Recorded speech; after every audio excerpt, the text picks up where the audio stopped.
Hey guys, me and Dave. It's 9/14/2022. So things are not going very well as far as camping, targeting, harassment in the neighborhood full of these punks and everything else.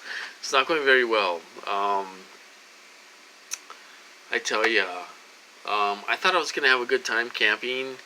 I thought it was gonna be a good time. We thought we'd try it one more time, and it was gonna be a good time. And I mean, it started all good. There wasn't many perps up there. There were, some. They do have some perps up there pounding wood real loud. They only did it for a few minutes. There wasn't any scumbags up there. There wasn't any thugs up there. It was nice people up there. And they wave at you. They say hi to you. You meet the nicest people when you go to these campgrounds, you guys. You really do meet very nice people.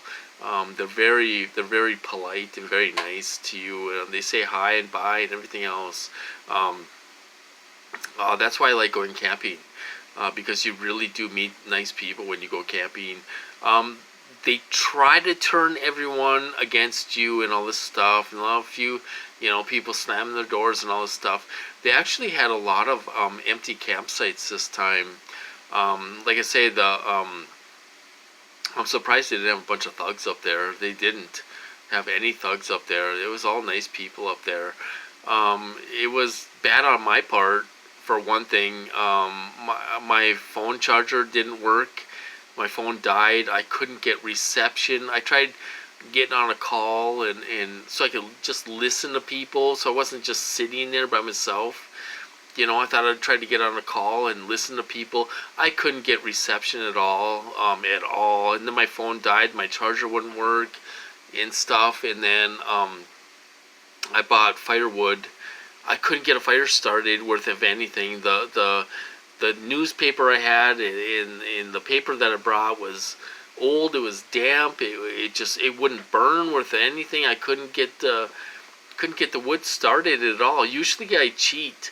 When I have a campfire, I usually bring lighter fluid, and I cheat a little bit, just so I don't have to mess with it. And I thought, I got enough paper and all this stuff. I won't bring it this time.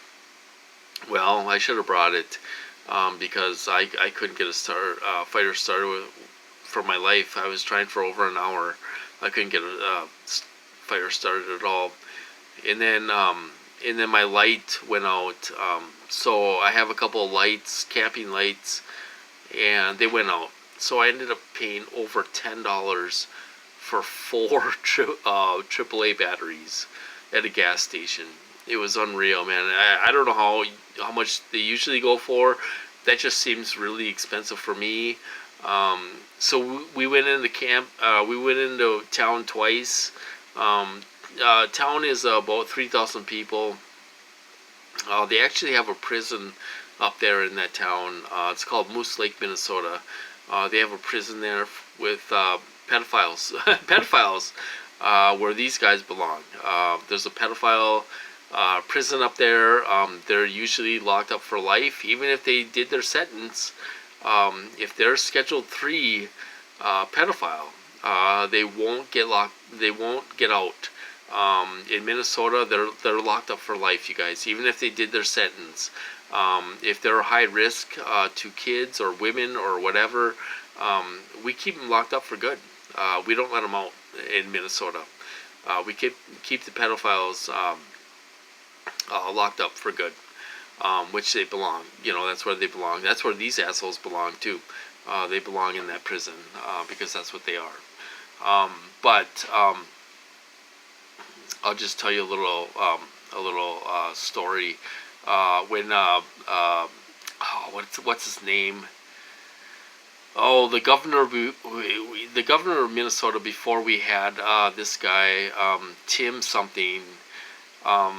He toured Minnesota facilities, and he's a Republican. I'm really a Democrat, you guys. I'm not a terrorist. I'm not anything. But I am generally a Democrat. I vote for... I was for Trump, you guys. I was for Trump, and then he didn't do anything for TIs. He called me crazy pretty much and everything else. So I'm not for Trump anymore. I hope he doesn't run again because they got tortured to hell under Trump. Um, you know, but so we had a governor, Tim Pawlenty. Okay, Tim Pawlenty was the governor of Minnesota, and he was touring the Minnesota pedophile prison up there in Moose Lake, Minnesota. And he noticed that they had brand new flat screen TVs, big screen, like 50-inch screens, so they could watch TV. Now he got a little pissed off at that. Because these guys are pedophiles and they like to rape children and everything else, and hurt children and rape women and young women and everything else, right? That's what they do. And they're never going to get released. They're going to be in there for life. They're going to be in there for life. That's the way it works in Minnesota. Okay, so he got a little ticked off at that pedophile prison.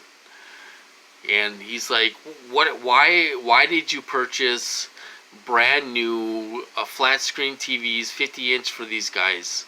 Why did you do that? You spent thousands of dollars, and you spent the money on flat screen TV so they could watch TV, Well, he was the governor. You know what he did?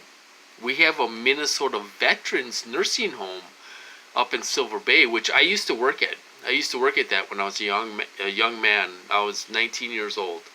I was a nursing assistant at this Minnesota Veterans Nursing Home when I was 19, up in Silver Bay, Minnesota.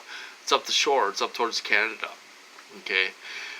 Now, the governor, which I like for it, I'm glad he did this. He took down all those brand new TVs. He took them down. He's like, I want those TVs removed right now. And you know what he did? He gave them to the Minnesota Veterans Nursing Home. So they had brand new TVs. That's what I like about him. He's a Republican. I'm not really into that. They just, I don't know. I'm either way, you guys. I'm kind of independent. It's what I am. Whoever works for me, then I'll vote for them. But that's what he did. He went to the pedophile prison, took away their TVs, and he gave them to the Minnesota Veterans Nursing Home. And so they have brand new TVs up there, which is awesome. It was just cool. That's one good thing he did when he was in office. Tim Pawlenty. He was actually trying to run for governor again. He lost this time, but he was trying to run for governor again, and he lost. But anyway, where am I going with this? I don't know. Camping was a disaster. I wasn't prepared. Everything that could go wrong did go wrong. We were home by 3 o'clock in the morning. We left there at 2. I drank a little alcohol, but by 2 o'clock, it was already like 4 hours before I drank. So it was like I woke up and I felt like I didn't have a buzz anymore. We went and got coffee and a sandwich, and we drove home. We were home by 3 o'clock. Okay, so we get home at 3 o'clock. I'm tired, you guys. I'm tired. I'm half asleep and all this stuff. And I got Max. Okay, so I have Max in one arm, and I'm carrying my bag in the other. And all of a sudden I hear this asshole, this punk kid. He couldn't have been more than 18 years old, 19 years old. He yells, "Motherfucker! Motherfucker!" really loud. So I'm like, what the hell, man? Are they going to start already? So I'm carrying Max, and I got my bag in the other hand because I couldn't find Max's leash, so I had to carry him to the front of the house, because the back gate was locked. So I had to carry him in the front of the house to get in the house. So this punk is walking towards me, and I'm walking towards my house. I have my dog and I'm carrying a bag. Now I stopped, and I looked, and I'm like, what the hell? And he didn't say anything, but he's following me to my house.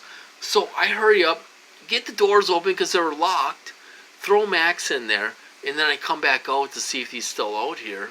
He's sitting there, motherfucker, and all this stuff, and he was nowhere to be found.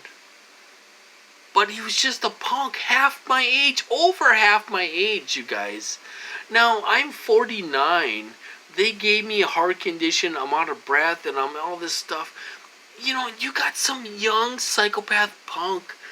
What is he going to do? What is he going to do? Is he going to lay his hands on me? Is he going to touch me? Is he going to pick a fight with me? This 18, 19-year-old little punk? Is he going to cause problems for me? So I went back out there. I didn't see him. So I went back out and back.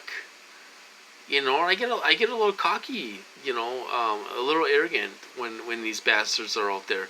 So I'm out there, I'm saying, I'm like, motherfucker, I'm just a motherfucker, and all this stuff. I didn't see the guy around, But it's like, come touch me, you asshole. Touch me. Touch me. And it'll be over for you. It'll be over for you. And that goes for all TIs. Touch us. Okay? These punks want to have us touch us and all this stuff. Try to get us in trouble, provoke us to fight and all this stuff. Which sometimes we fall for it. But we do have a right to defend ourselves, you guys. If they're being the aggressor and following you home and all this stuff, we do have a right to defend ourselves, you guys. We really do. That is in our right. Chances are there's going to be a police officer close by. Those are the chances.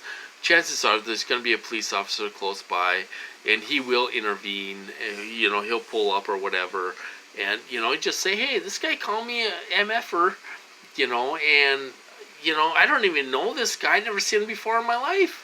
I'm sitting here walking to my house, and stuff. So there are people out there to protect us. Usually when that stuff happens, cops are around. They're usually around. The last time they had that guy come out and call me out and all this stuff, they were afraid I was going to come out there, which I didn't. I called the cops. There was 2 cop cars sitting on the main road up there, just in case I came out and started to film or got into it with this guy. I tend to get a little, I'm calm at first, and then I tend to get a little heated afterwards. Like, how dare this son of a bitch does this to me, and I want to confront him. I don't do it. I hold back. I don't do it. I would have been in trouble a long time ago if I couldn't control myself, is what I'm saying, But they will press our buttons and they will provoke us to be someone we're not. But we do have a right to defend ourselves, you guys.